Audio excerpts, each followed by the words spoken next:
Ever since I was a young kid, I wanted to talk to successful people and entrepreneurs and learn from them. Fast forward to today, I'm fortunate enough to be surrounded by a ton of successful self-made entrepreneurs who are achieving amazing accomplishments. This is a show where I sit down with them, I chat with them about business, all the ups, all the downs. Welcome to the Tom Wayne Show. The next set of speakers we have, they are very good friends of mine, very dear friends, and they have a company called Vessi Footwear. Now, by a show of hands, how many of you are wearing Vessi Footwear today? One in the back. Just one. Just one? How many? Two? Three? Well, the good news is everybody's getting a free pair. Oh, I'm just kidding. I mean, unless you guys. On me, no. Well, you get a 30%. What's the Black Friday deal going on right now? A free plug. Come on, average. Go. What is it? What's that coupon code? You created the offer. What's the coupon code? There is no coupon code. Oh. But we are doing like our biggest sale of the year right now, so go check it out. Yeah, VessiFootwear.com. That's my free plug. That's I charge them for advertising dollars. They're sponsoring this event. No, I'm just kidding. Cool. So yeah, no, awesome. So I'm sure, like I said, all of you probably seen their ads before, and they started this amazing shoe company, the ones that they're wearing right now.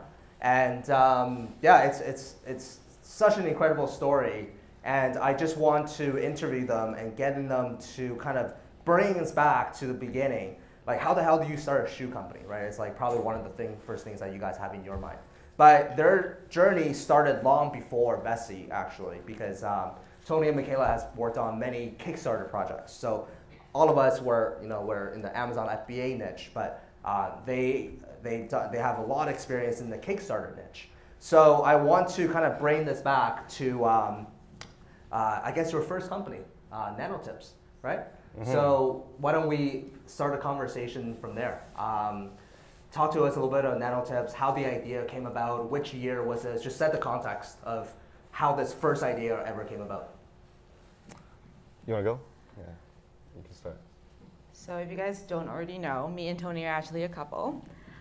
So on our first date, I remember he was like, "Oh, have you heard of Kickstarter?" And I'm like, "No, what is Kickstarter?" And he's like, "Oh, it's like this platform where you can raise money, kind of like crowdfunding, right? It's a crowdfunding platform that just opened up in Canada. It's so big in the States, blah, blah, blah, blah." Like, Tony likes to talk a lot.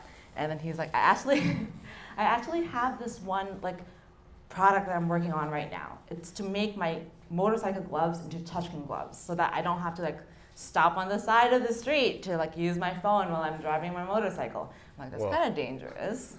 And so, such a badass. I know. And this is like our first date, right? And then I'm like, okay, very interesting. This guy's really interesting. And then like fast forward, like like a year later.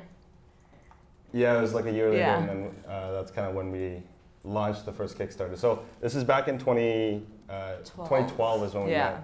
I didn't do anything for like 7 months, just kind of like riffed on the idea for the longest time, and then just one day it clicked, and then went out and did it. It was just that like one flip where it's like I've been thinking about this thing for so long, and then actually I got really high one day, and then that's kind of when I went down that rabbit hole, is late at night, and that's kind of when it started. But yeah, Nanotips is we started this company in 2013, like middle of 2013 is when we officially like started working on it together, and then it's a liquid solution I created to make any glove touchscreen compatible. So this is before touchscreen gloves were on the market, and yeah, we created that solution. So skiing, snowboarding, it was for motorcycle gloves, and then we ended up selling to the military, the Air Force, all that stuff. 2014 is when we launched. The thing is, like, you guys know that Tony's not a chemist. So Oh, how yeah, the not a hell chemist. did he come up with this like liquid solution that we actually mixed in his garage? Oh, yeah, So we're Good like, photos of that. because your background's more in business. Yeah, so I did like business and economics. Again, like I just got really high that one day, and I thought this I thought this was such a cool thing that I could make really quickly. So I kind of dove in this rabbit hole and started reverse engineering how touchscreen phones worked. It's a capacitive device, and all you have to do is you draw the capacitance from your phone, and it kind of knows where you're touching, right? So, dude, what kind of weed are you smoking? I want some of that. It was some good weed back then. I don't get these ideas when I'm. Yeah. Yeah. The next day, that's kind of when I dove in, and you kind of, if you follow kind of the next steps, you ask the right questions, you can always get to the answer. So you ask like, how do touchscreen phones work, and then you Google it. You come up with a bunch of. You can dive into like patents and stuff, and then you find different chemicals that work, and then you see who produces these chemicals. I ended up getting on a call with chemists over in Massachusetts, and the salespeople don't want to talk to a kid, so they sent me to the chemist, and the chemist spewed all this information, wrote down all these notes, and then that kind of set the stage for the next set of questions to continue to ask, right? So, yeah, by 2014 we had the first kind of prototype. It was a little bottle. It's like a nail polish bottle, and yeah, we launched on Kickstarter. It did well at the time. I think we did like 72,000, and we knew nothing about marketing. We filmed the video, so that was an intense process. Michaela did all the PR. So how was that? Yeah, so that was like a really good opportunity for us to kind of test everything, because Kickstarter was very new. Like online sales, like buying stuff online wasn't really like a big thing back then. Like it was, but it wasn't as big as it is now, right? It's really funny because when we came up with Nanotips, like Tony came up with the initial first box of how it looked like, and it was super ugly. Earlier, someone was actually asking about graphic design something. Yeah, right. So right now, we still do a lot of our graphics in-house for Vessi and for other companies. And it's actually, you don't have to have a graphic designer in-house. There's so many platforms out there. One that we're using right now that's really helpful, it has a lot of great templates, so even if you're not super creative, they can help. It's called Canva, so C-A-N-V-A, if you guys want to check it out. And also like, what's it called, LunaPic is also great, and all these we're still currently using for Vessi, which is, yeah, really helpful. But anyways, going back to that, like Nanotips was our first thing. Like, oh, we need to create a brand. Like, how do we do a logo? Like, how do we do a box? Like, things like that. And so we kind of just learned on the way. But we're very lucky in the sense that all the information that we have is available online. Like when we launched on Kickstarter, we didn't know anything about email collection. We didn't know anything about like, oh, we have to build a landing page to funnel people through our Kickstarter. Like, but then we just learned it on the go, and it actually worked. And that really gave us the stepping stone to do our businesses after that. Right? We really took this time to like learn and like learn from our mistakes, and then just fine tune it for the next one. In terms of PR, so I did all the PR outreach for Nanotips back then. That means like I pretty much went on the internet, like tried to stalk as many writers as I could, and emailed them like, oh, you know what? You're writing about winter gloves. Check this out. You can actually now use any glove and use it with your phone and do this, kind of like pitching them. And that was actually really, really good, because if on lucky days, we got picked up by Mashable, we got picked up by Forbes, and it was great. Like, it was like free sales. They don't ask for money. All they wanted is like, you know, a good story, like the latest products. All you need to do is really like, I mean, I probably sent out like hundreds of emails, and like 1, 2, 3, 4, 5 people got back, but you just gotta keep on doing it. How do you find their emails? Like, how do you even go about finding these writers to email them to pitch the idea? So I did the same thing for all of our businesses after that, and I still did the same thing for Vessi. I'm still doing the same thing for Vessi. So the first thing I would do is kind of look for something similar. So for example, for Vessi, it's like waterproof shoes. So who are our competitors? Let's say our competitors like Nike, for example. So I would look for people that have written about Nike. I'd be like, oh, hey, you know what? There's this new shoe company that's around. It's waterproof. It's a sneaker. You can wear it all year round, kind of that kind of pitching. But how do you? You gotta stock. But how do you find those people that wrote about Nike in the first place? How do Google. What do you type like? So you pretty much write like Google, like Google Nike. So right now, if you go on your phone, if you Google Nike, like Google will show you the searches, right? And there's actually a tab called News. So when you click the news tab, it'll show all the articles that's recently written about Nike, and then now you like check it off your list. Very cool. I think you just got to stock for their emails. There's on publishing sites, there's a thing called the mass list. The masthead list as well. Masthead list, yeah. So if, for example, you go to Daily Hive right now, usually at their footer, it would say like masthead, and it will list everyone that writes for Daily Hive. M-A-S-T. Yeah. Masthead. Yeah. So it shows all the writers and then the emails, what they write for and stuff. Yeah. But you still have to find the specific writer that writes within your niche, right? So what we've done in the past, like now that we understand like how to do it, there's tools you can reverse engineer backlinks. So you use like SEMrush. You can take the hyperlink of a competitor or of an article and you plug it in there and it'll show you everything that's been written about them. So you can find, you find those people. Nice. So you also feature on Dragon's Den for NanoTips. Talk to us a little bit about 2014. When did we go on? April, right? 5 minutes of fame across Canada. How was that? That was that was we fun. felt famous. I felt famous. Yeah, we felt People are pretty still cool. talking about it. Yeah, exactly. Yeah, Tom's still talking about it. Yeah. Hey, they got featured on Dragon's Den. Yeah, we went on Dragon's Den in April. The show didn't air until November, but that was mainly for like getting brand recognition. We realized really early on that even though it was a proprietary solution that we created, if someone comes out with some other product that's similar, then you kind of, it's almost like a race to first to market, right? So using Dragon's Den as a leveraging tool to get brand recognition, that was the play. We ended up getting a deal with Jim Treliving from Boston Pizza, and the deal never went through. Back then we thought we didn't want to give up equity to someone who might provide a little bit of help because we already had distribution. At one point we had 5,000 points of distribution within the States through a distributor, but yeah, retail is quite tricky. Yeah. Looking back, would you have taken the deal? Absolutely, yeah. So I think like all the learnings, you can accelerate learning by like connecting with someone a lot smarter than you, and then having them show you that there's a pothole in front of you instead of you tripping over, and then like dusting yourself off and tripping over again, right? So yeah, I definitely would have taken that. Equity doesn't mean shit unless you can grow it. So right.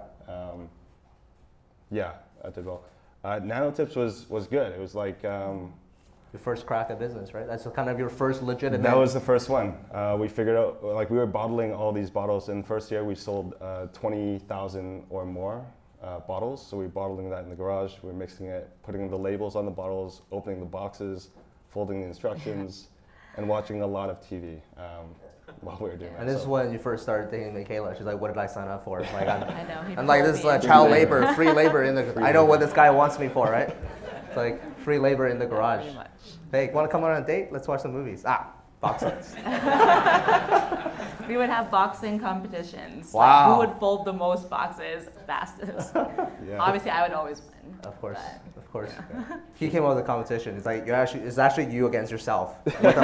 What the time you had from last time. Yeah. Yeah. You gotta go to beat your own time. Cool. So what was the second thing? So you did NanoTips for a little while. You got distribution. You went on Dragon's Den. You're like, wow, this is pretty cool, right? Entrepreneurship. Oh, I like it, right? So what happened after NanoTips? What did we do? You got high, and we then traveled.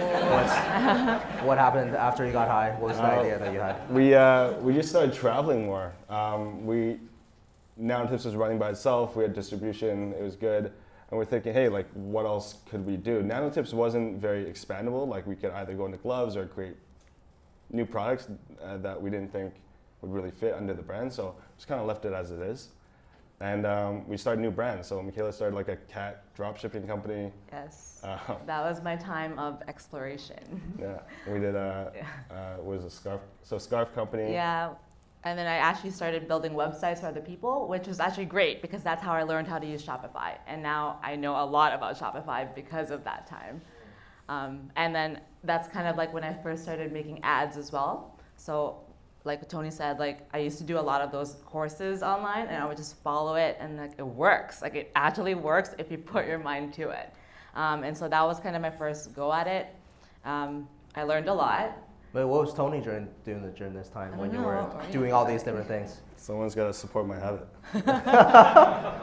So what are you doing? I don't remember. So now you're exploring all these different types of businesses and trying different things. Yeah. And then I think the next one was it the PNW? Was that your next kind of big thing? So it was like 1 year where we're like, okay, let's kind of just explore and do and like look at things that we want to do. And we actually ended up going to the Canton Fair, and that was our first time to go to the Canton Fair.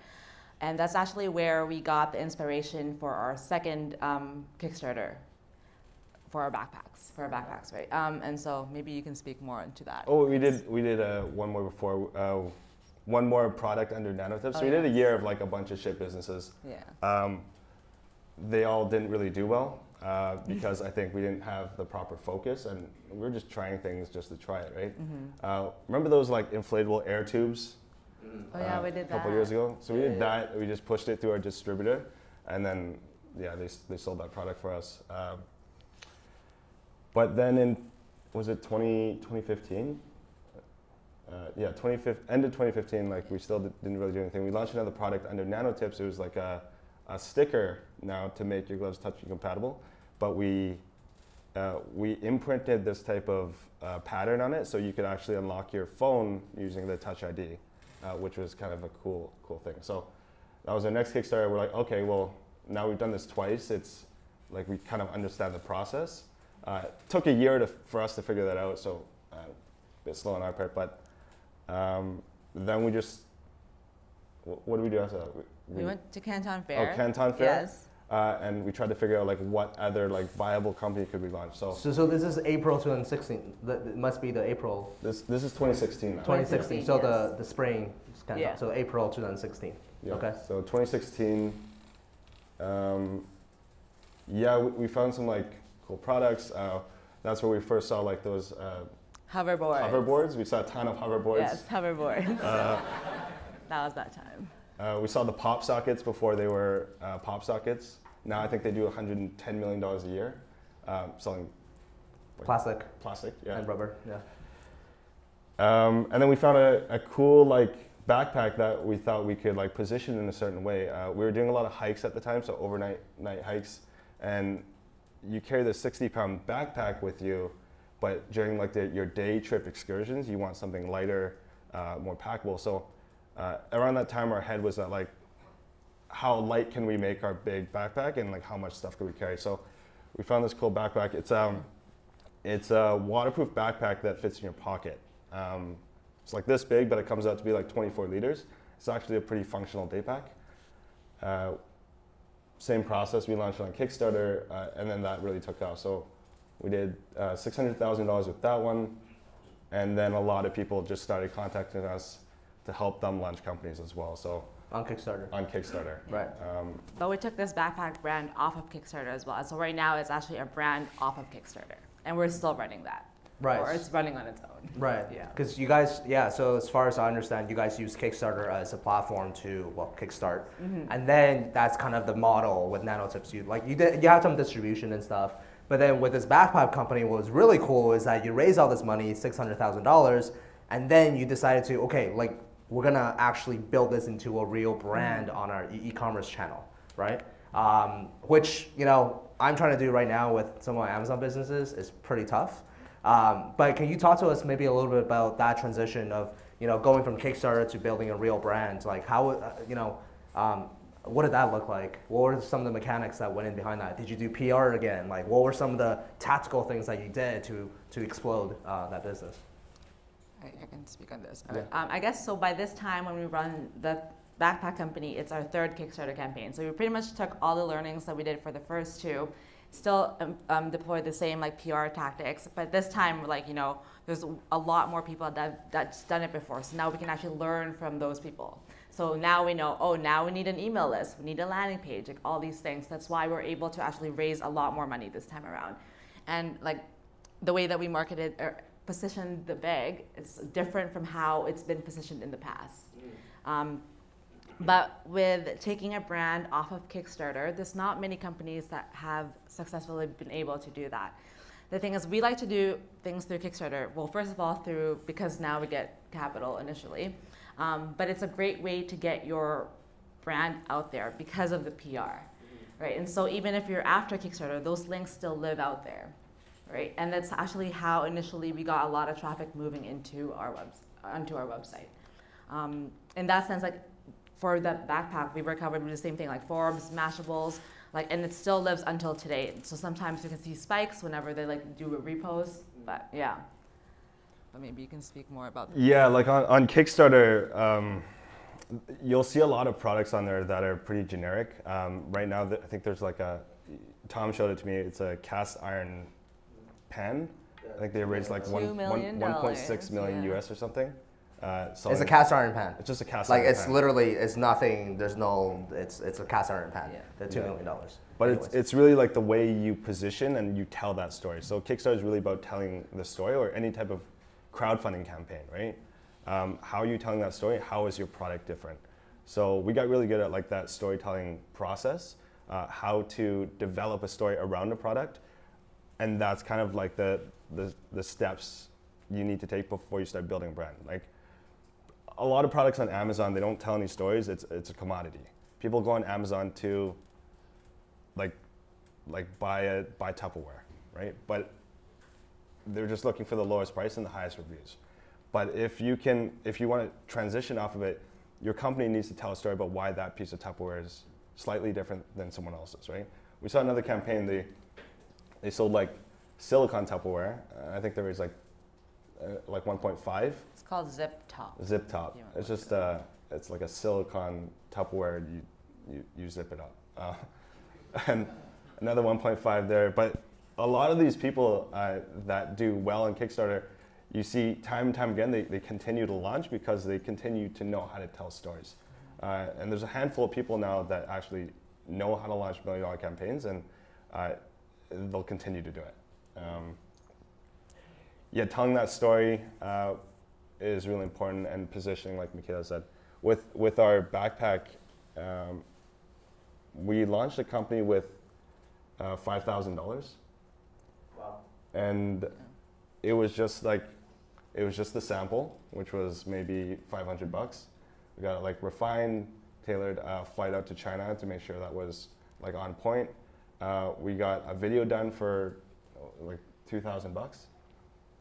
We built up the websites ourselves. I got the photos done, and then we didn't do a pre-launch. We did. We did. Yeah, we got a couple of emails beforehand, and then we raised $600,000 US, and we continued to grow that. So that company became a $3 million a year company from moving it from Kickstarter and then off of Kickstarter, because you can really test those creatives and then you plug it into different systems. We don't need to do everything ourselves. There's a lot of people that you can leverage for help, right? So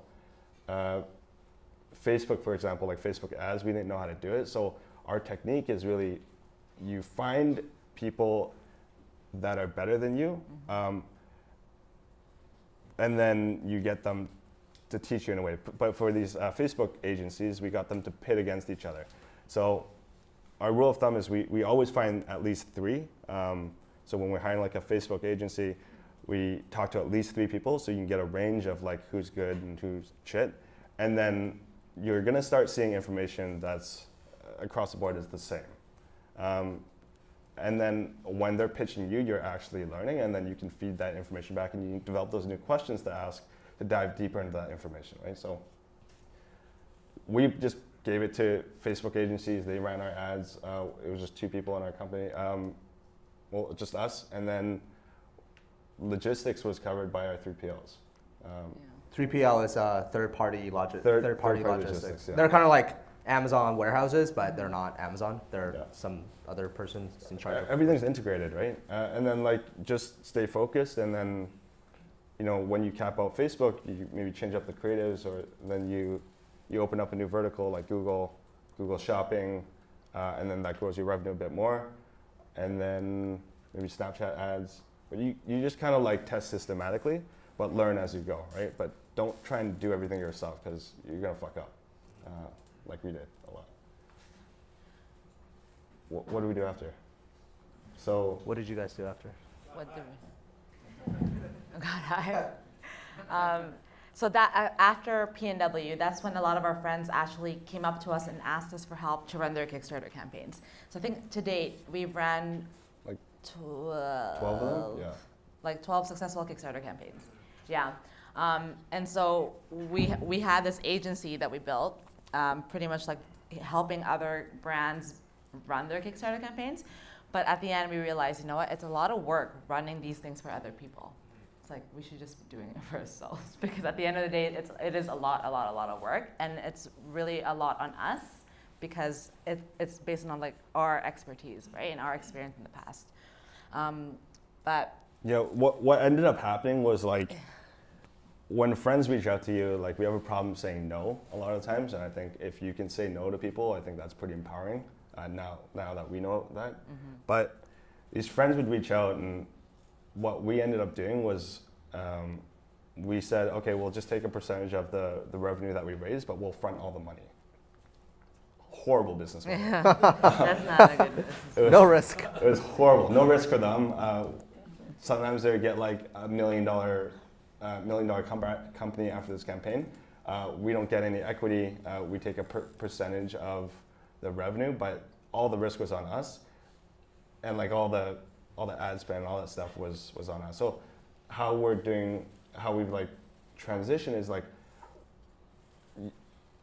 you need to be a good operator, and like for us to help, it's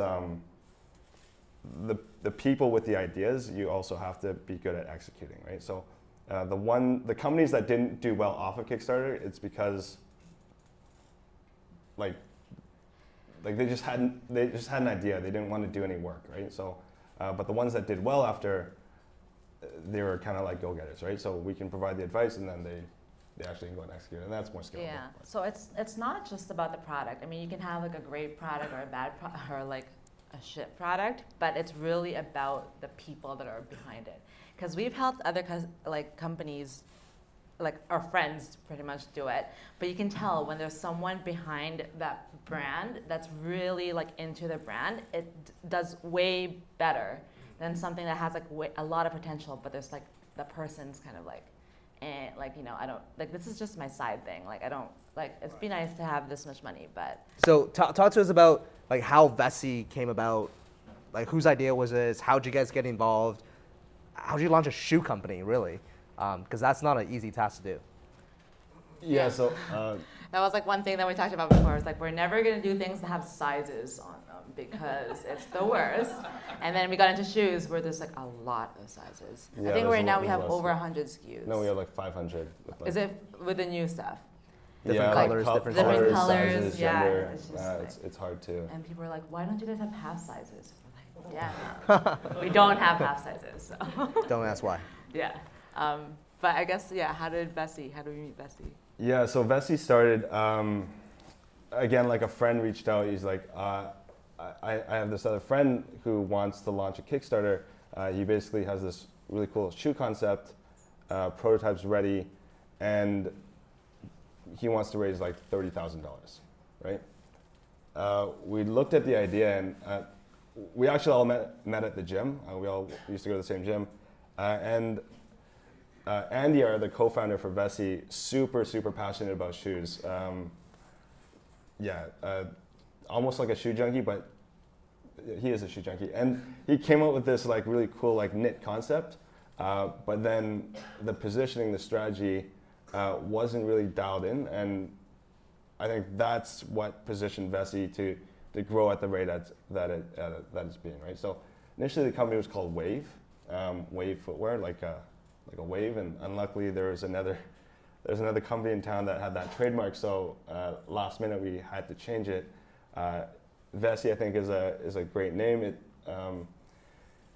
It's Finnish for water. At the time we had a person on a team that was from Finland, and in Finland they have the most named bodies of water in the entire world. So they'll name things like puddles, right, which is kind of synonymous to our brand Vessi. So using your shoes to step in puddles and stuff. At the same time, like how it's spelled, it looks like vessel. So the shoe to carry you across like different terrains, water, and so on and so forth. So yeah, position the shoe like as a sneaker for the rain, which hasn't really been done before. There are waterproof shoes out there. They're just not as comfortable. They're really stiff. So we honed in on that kind of niche and then took it off with Kickstarter. So I think on the first campaign we did 1.2 million. I think so. 1.2 million. And then that was in 2018. And Was it 2018? 2018. Last yeah. year? It Last was. year. Vessi's only been around for about almost 2 years. Well, Not yeah, almost almost. 2 years Yeah. now. Yeah.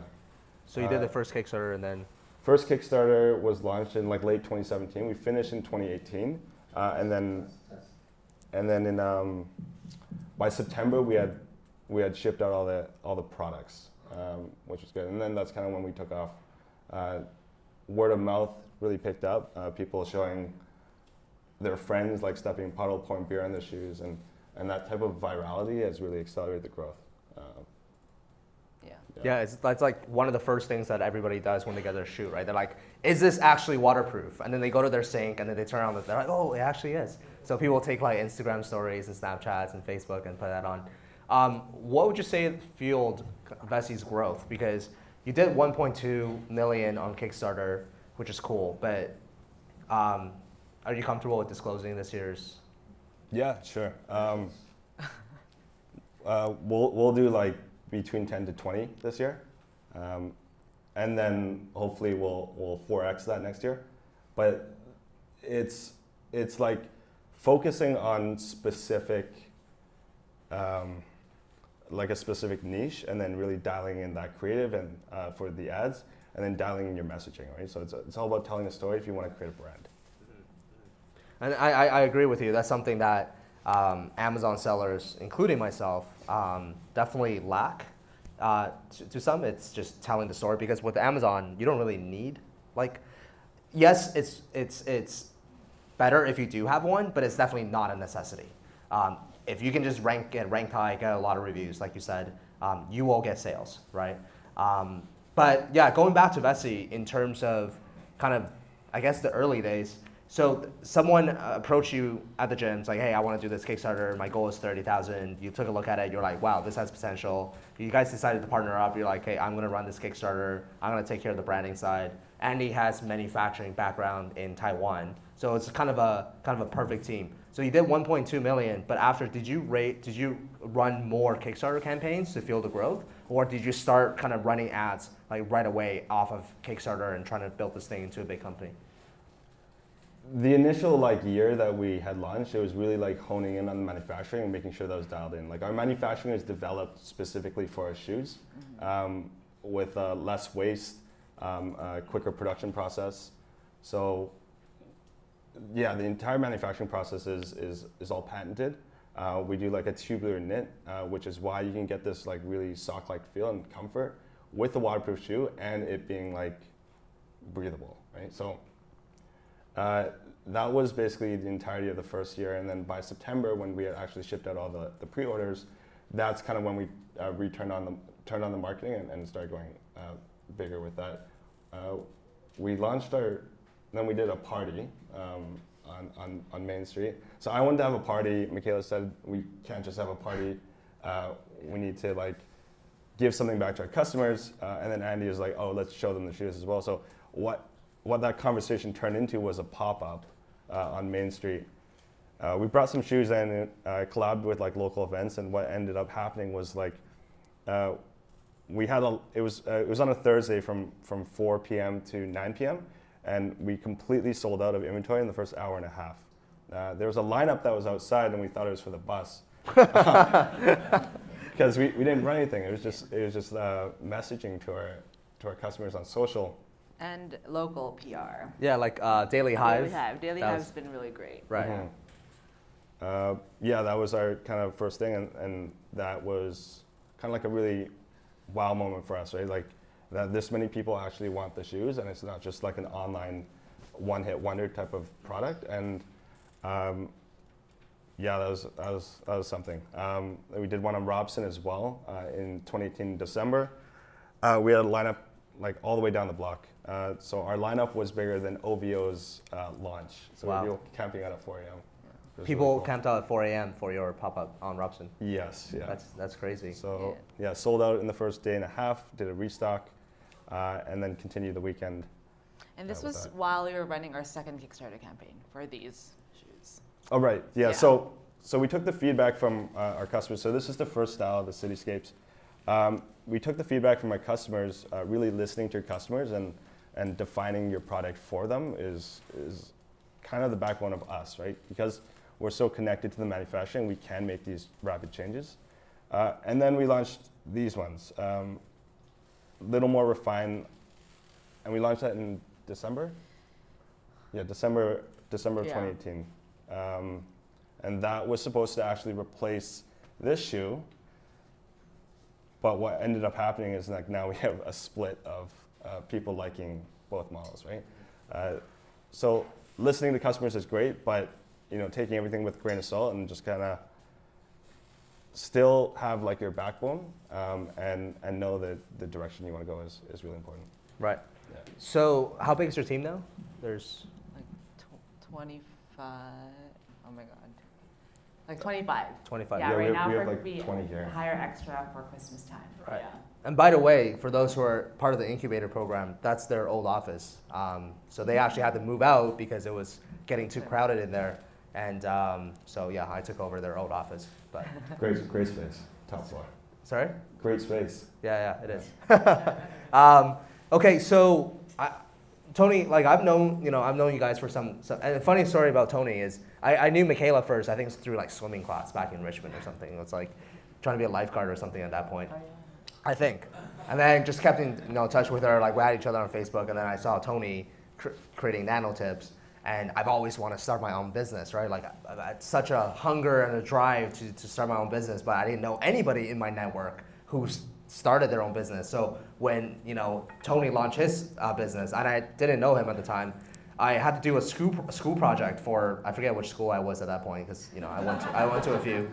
And the school project was to like interview like a local entrepreneur about his business or something. So I met up with Tony at Blends on Number 3 Road, and I asked him so many questions. And then this guy thought I was like ripping him off with, he's like, why do you need to ask me that question about my like how much this costs and how much I'm selling it for?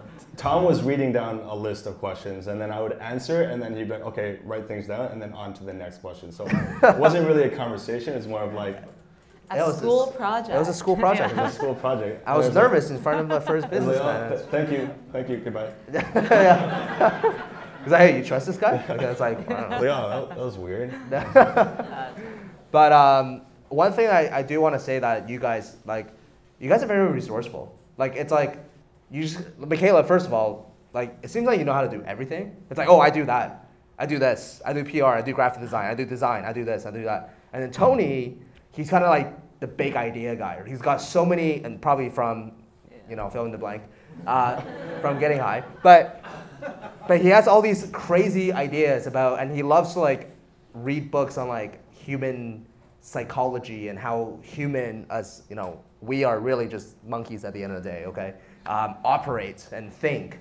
Can you maybe share, starting with Michaela, can you share with us like how you came about developing that skill? I would say it's a skill to basically like, I don't know how to do this, but I'll figure it out. I think it's a lot with attitude as well. Because when we started, it was just the two of us. Like, if I don't know how to do something and he doesn't know how to do something, like, so what? Are we going to stop? Right? And so it's also in the sense, like, for example, like, I don't know how to do graphic design. I don't even know how to use Photoshop. So that's how I found all these platforms, because I'm trying to look for the easiest way for me to learn something or for me to have the end result that I'm looking for. So I think it's also being like curious and very open-minded with things. Like, because at the end of the day, if you're not going to do it, nobody's going to do it for you, right? Google is your best friend. Everything that you need to know is online. So when Tony and myself, like when we first started working together, we actually had our first hire back in Nanotips days. And so at this time, we didn't, like, why do we need to hire someone, right? So like we attended a lot of these like conferences, and I was talking to someone and they were like, you know what, you should apply for a grant. And I was like, really? What's a grant? What's a grant, right? And so I looked it up online and I applied for a grant, and then they paid for our first employee's like salary for like half a year, which is amazing. I still need to do that.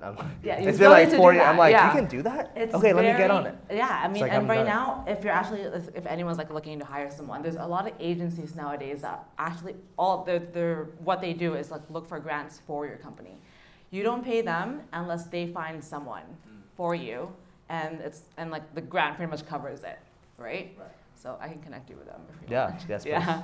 All you need to do is be like trademark or like business incorporated within BC. Which majority of you guys are. Yeah. Right. And that was a big help on our end. But then at the same time, like I didn't really know how to manage someone. Like I think we both didn't really know how to manage someone at that time. And so that was kind of a waste. And then I realized, you know what, sometimes you just got to do things yourself because you know your brand the most initially when you're starting off. Like right now, there's no way that Tony, myself, and Andy can run Vessi on our own. Like, right. Yeah. But it's like wanting to learn, being curious about things, and like not just stopping when there's a roadblock. Yeah, no, absolutely. Yeah. It's like I would ask Michaela, like, oh yeah, so like, what are you doing at Vessi these days? And she just like lists out a pile of things like, oh, I do this, I do everything. I was like, man, and every single time I don't come to your office too often, but whenever I do come, you're like doing different things every single time. I'm like, interesting. So right now, like my favorite thing that I'm working on is email marketing. So instead of hiring like an agency right now to run our entire email marketing, we actually hired kind of a consultant. So they're teaching me how to do it. My thing is I love it because now I understand what's happening behind like this platform, right? And then now I can like use this knowledge and like do it like multiple times instead of having someone come in and kind of just do everything for you. Right. At the end of the day, like you don't really learn anything. Yeah, absolutely. And that's one thing I learned is this year I really wanted to build my brand off of Amazon. That was like me and Christina's like #1 goal. And then what we did was like, oh, like we can just hire an agency, right? Just hire someone. There's someone that does that. Went through like 3 or 4 agencies, burned through hundreds and thousands of dollars, like literally lost just like, it was all a good learning experience, and we're fortunate enough that we have the cash flow to make that mistake.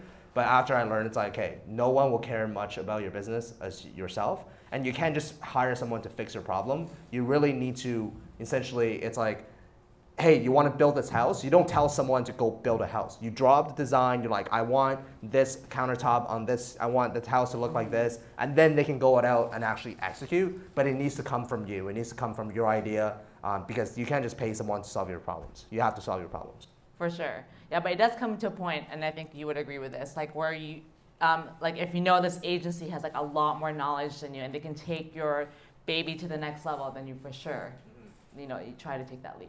For sure. Yeah. Yeah, I would say like,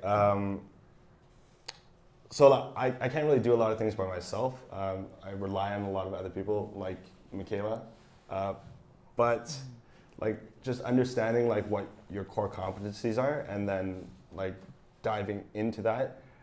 For all the things that you're not good at, find other people to help you do that. But you need to look at hiring or like partnering up with someone, like it's a like using a precision tool, right? So you need to bring them on for a specific thing initially, and then culture fit is also that, right? So if we're looking for someone to do Facebook ads, it's specifically for Facebook ads, right? And these are the parameters that we need, and that's what we go out and seek, and we find the best companies to do that, and we plug them in. At a certain point, it makes more sense to bring it in-house.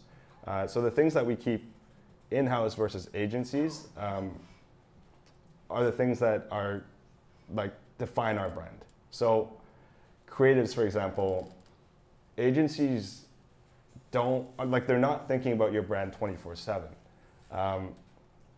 You're doing that, right? So that creative input, you need to control that yourself. Keep the things that drive your business forward close to yourself. All the things that like you don't need immediately, people like optimizing ads, that can be outsourced, right? What was I gonna say? I was gonna say you're a very curious person, and you'll always ask a lot of whys. It's like a little kid, you know, like, oh, why is it like that? Why is it like this? Why? And you yeah, like the way you approach problem solving, I would say from a third-party perspective is very interesting the most. You really like to understand like the root cause of the problem, and I think you educate yourself pretty well on those things. Can you tell to us a little bit about like where that curiosity comes from?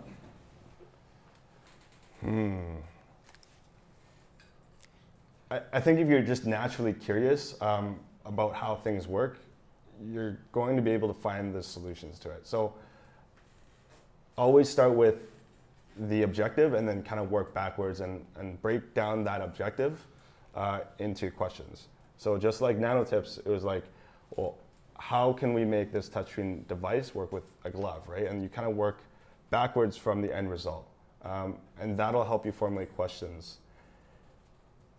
If you're not asking the right questions, you're not going to get the answers to it, right? So a lot of times people can't even formulate those questions because they don't have the pre-existing knowledge to actually ask it. So how I like to look at it is like everyone is a little dot and there's this sphere around you. I call it your sphere of understanding.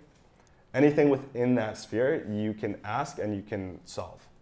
Now, the only things that will expand the sphere is by asking new questions, and the only questions that you can ask are just beyond that perimeter, right? So continue to ask and your bubble starts to grow a little bit more. Now, put yourself in a room with, let's say, like Bezos or an alien or something, right? So they might be like out here and you're down here, but for you to ask like a hard-hitting question, like what are you really going to ask them, right? They're going to look at you and like wonder why you're so stupid. Or if you think like in the reverse aspect, if an ant was supposed to ask you a question, what would they ask you? Right. So like they're going to be like, oh, where do you get food? And you're like, oh, it's in the kitchen, it's in the fridge, right? But they don't have the concept to like understand what a fridge is, right? So always like asking more and more questions will grow your knowledge sphere a lot bigger. Now, how I see like accelerating that is like finding people that are much better at something else than you, right? So we might be good at Kickstarter. Tom's really good at Amazon stuff, so we connect and suddenly our sphere is like this. Like we share knowledge with each other, and the questions that even I'm not asking, Tom can like prod at that. Be like, hey, like why didn't you think of this? And then that creates like different moments for us to dive into and like research and find those answers for that. So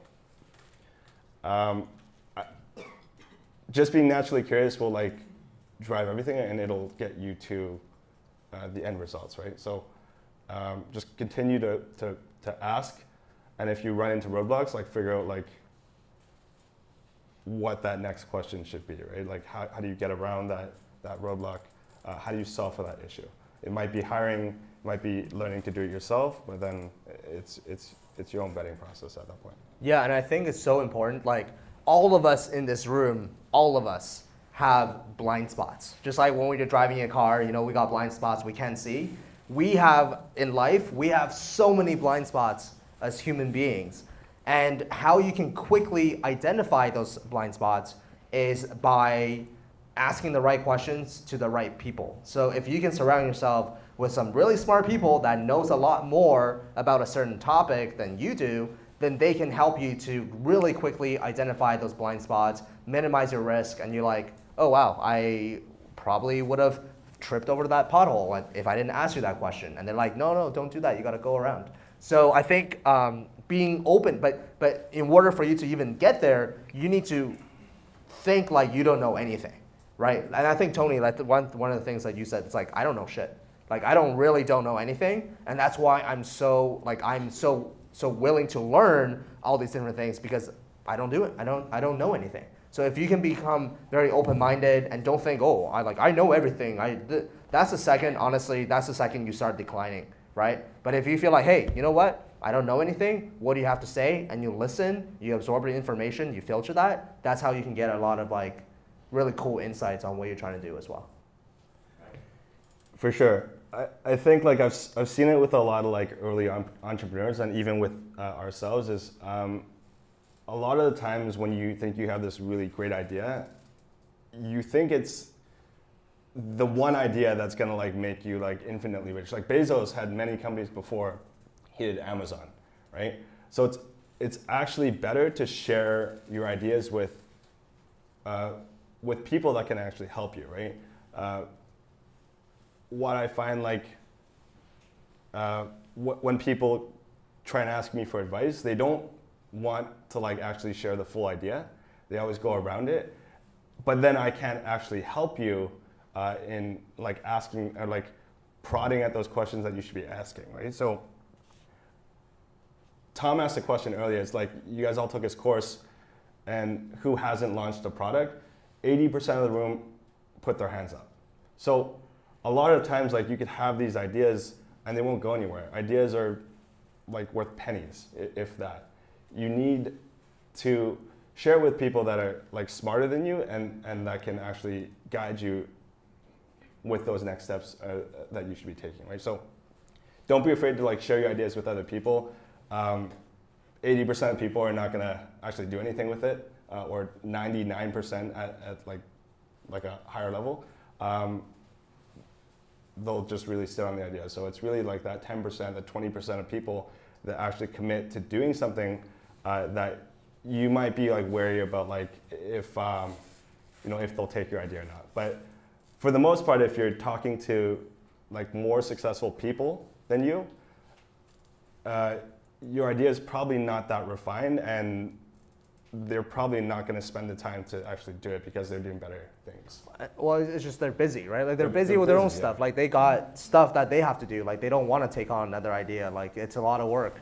So they're just like, okay, like here's the feedback that I would do if I were to give you. Now you should go do it.